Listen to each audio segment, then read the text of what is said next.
అయితే ఈ శిబిరం ఎందుకు యోజన చేయబడింది? శిబిరం వెనకాల ఉన్నటువంటి ఉద్దేశం ఏమిటి? మనకి సరస్వతి శిశు మందిరం మొట్టమొదటిది 1967లో ప్రారంభమైంది. సరస్వతి విద్యాపీఠం 1973లో ప్రారంభమైంది. 2022 శ్రీరామనవమికి 49 సంవత్సరాలు పూర్తయి 50వ సంవత్సరంలోకి అడుగుపెట్టాం. సాధారణంగా ఇంత సుదీర్ఘకాలం ఉన్న తర్వాత ఏదైనా ఒక సంస్థ, సామాజిక సంస్థ స్వర్ణోత్సవాలు జరుపుకోవడం అనేటువంటిది అతి సహజమైన విషయం. స్వర్ణోత్సవాల్లో భాగంగా ఈ బాలికా శిబిరాన్ని బాలికా శక్తి సంగమం పేరుతో మనం నిర్వహించుకుంటున్నాం.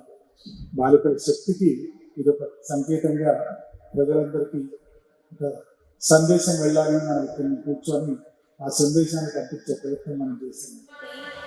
ఈ బాలికా శక్తి సంగమ కార్యక్రమంలో నేను కూడా భాగస్వామురాలు అయినందుకు ముందుగా కృతజ్ఞతలు తెలియజేస్తూ, ఇక్కడ నాకు ఎలా అనిపిస్తోందంటే, ఈ శాంతివనంలో కాషాయ రంగు గులాబీ తోటలో ఈ పూలను చూసి ఆనందిస్తూ అనుభూతి చెందుతూ ఉన్న క్షణాలలో నాకు నోట మాట రావడం లేదు.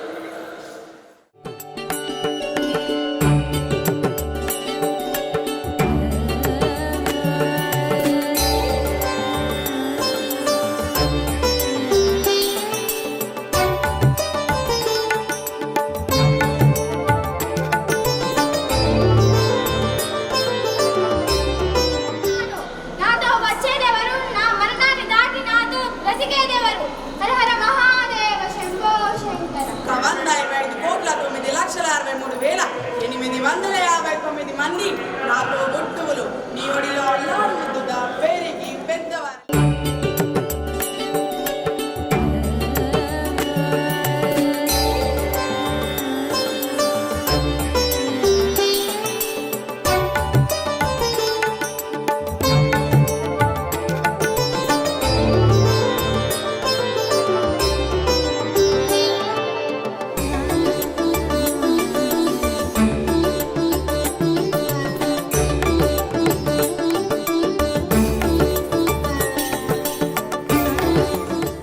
మా అమ్మ దైవము అనిపించుకోగలగాలంటే ఈ దేశము, సంస్కృతి, విలువలు, రామాయణము, మహాభారతము ఇది మనం నేర్చుకోవడంతో పాటుగా ఇవాళ మనకి ఇన్ని విషయాలు అందుతున్నాయంటే మనకు మన అమ్మ చెప్పింది, వాళ్ళకు వాళ్ళ అమ్మ చెప్పింది, వాళ్ళకు వాళ్ళ అమ్మ చెప్పింది, ఇలా పరంపరాగతంగా సంస్కృతిని రాబోయే తరాలకు అందించాలి.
ज्योति नमोस्तुते शुभं करोतु कल्याणं.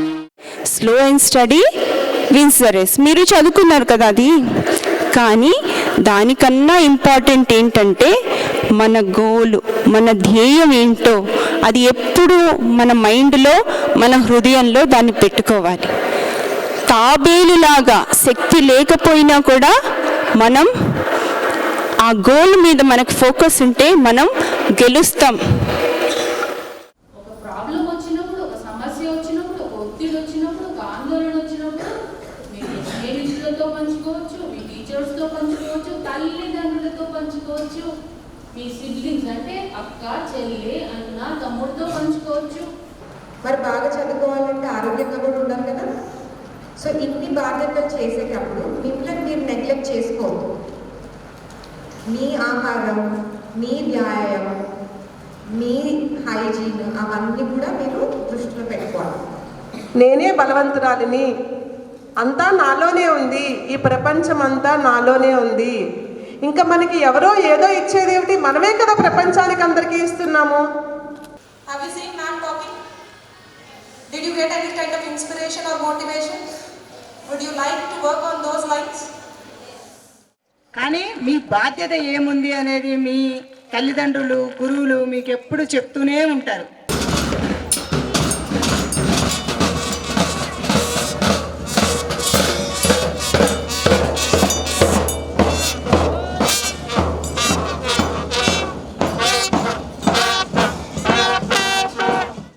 మొట్టమొదటిగా ధ్వజ వందనం చేసి ఈ కార్యక్రమాన్ని ప్రారంభం చేసుకుంటాం.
కేశవ్ నగర్ నృత్యం.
की आरज़ू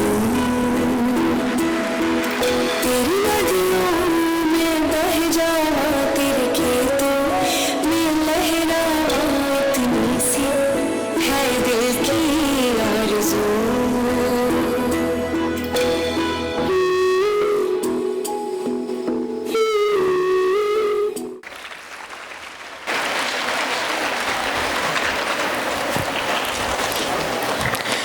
ఇప్పుడు ద విజ్డమ్ రిచ్ పుస్తకం గురించి ప్రస్తావించవలసిందిగా శ్రీ కృష్ణారావు గారిని కోరుచున్నాము. దీని పేరు విజ్డమ్ బ్రిడ్జ్ అని పెట్టారు. అంటే విజ్ఞాన వారధి. అంటే పాత తరాల వాళ్ళకి ప్రస్తుత తరాల వాళ్ళకి వారధిగా నిలిచేటువంటి అద్భుతమైన అలవాట్లు, మంచి సంస్కృతి, భారతీయత అంతా కూడా మీలో పూర్తిగా ఇమడాలని, ఒక మంచి పౌరులుగా ఎదగాలని ఆశిస్తూ, భగవంతుని ప్రార్థిస్తూ, సమాజానికి మేలు చేస్తూ జీవించాలని కోరుకుంటూ ముగిస్తున్నాను. నమస్కారం. భారతదేశము ఒక సామాన్యమైన దేశం కాదు. అది వేదభూమి, అది ధర్మభూమి, అది జ్ఞానభూమి, అది దివ్యభూమి. ఇక్కడ ఈ భూమిపైన పుట్టిన ఎందరో మహాత్ములు, వాస్తవంగా అడుగడుగున ఒక మహాత్ముడు జన్మించినటువంటి దేశం ఇది. శారీరకంగా, మానసికంగా, బౌద్ధికంగా, ఆత్మికంగా ఉన్నతి పొందే సంస్కృతి ఎక్కడైనా ఉంటే అది కేవలం భారతదేశంలో ఉంది. అది వైదిక సంస్కృతిలో ఉన్నది. మన కుటుంబ సభ్యులను, మన చుట్టూ ఉన్నటువంటి సమాజాన్ని, మనం నివసిస్తున్నటువంటి దేశాన్ని, ప్రపంచాన్నంతటినీ కూడా ప్రేమించగలిగేటువంటి ఒక అత్యున్నతమైనటువంటి స్థాయికి మనం చేరుకుంటున్నామా లేదా అనేది కూడా ఆలోచించవలసినటువంటి ఒక పద్ధతి. అలా ఆలోచించినటువంటి వాడు మనిషి అనిపించుకుంటాడు.